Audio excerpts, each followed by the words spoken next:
Hi all, welcome back to Kavya's vlog. So ಈ vlog ಬಂದು Tuesday vlog ಆಗಿರುತ್ತೆ. So ಬೆಳಗ್ಗೆನೇ ಎದ್ದು ನೆನ್ನೆ ನೈಟೇ ಬಂದು ಎಲ್ಲ ದೇವ್ರ ಸಾಮಾನೆಲ್ಲ ಕ್ಲೀನ್ ಮಾಡಿಕೊಂಡು ಪೂಜೆ ಎಲ್ಲ ಮುಗಿಸ್ಬಿಟ್ಟೆ.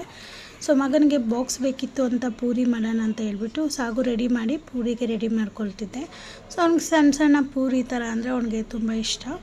ಸೊ ಅದಕ್ಕೋಸ್ಕರ ಆ ಪೂರಿನ ನಾನು ಚಿಕ್ಕದಾಗೆ ಇದು ಮಾಡಿಕೊಂಡು ಫ್ರೈ ಮಾಡ್ಕೊಳ್ತಾ ಇದ್ದೀನಿ. ಇದಕ್ಕೆ ಕಾಂಬಿನೇಷನ್ ಆಗಿ ಆಲೂ ಪಲ್ಯ ಅದು ಮುಗಿಸ್ಕೊಂಡು ಸೊ ಅವನಿಗೆ ಬಾಕ್ಸಿಗೆ ಕೊಟ್ಬಿಟ್ರೆ ಈಸಿ ಆಗುತ್ತೆ ಅಂತ ಹೇಳಿ ಪೂರಿಗಳನ್ನ ಮಾಡ್ಕೊಳ್ತಾ ಇದ್ದೀನಿ.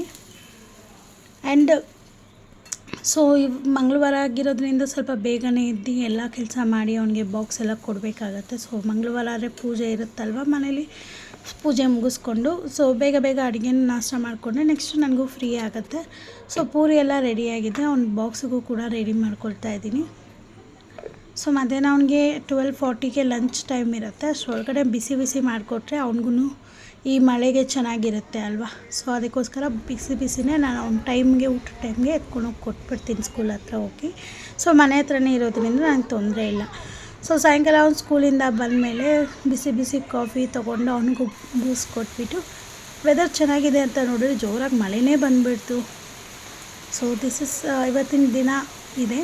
So thank you all. ನಿಮಗೆಲ್ಲರಿಗೂ ಇಷ್ಟ ಆಗಿದೆ ಅನ್ಕೋತೀನಿ. ಸೊ ಪ್ಲೀಸ್ ಲೈಕ್ ಮಾಡಿ, ಶೇರ್ ಮಾಡಿ, ಯಾರ್ಯಾರು ಇದ್ದೀರೋ ಸಬ್ಸ್ಕ್ರೈಬ್ ಮಾಡ್ಕೊಳ್ಳಿ. Thank you.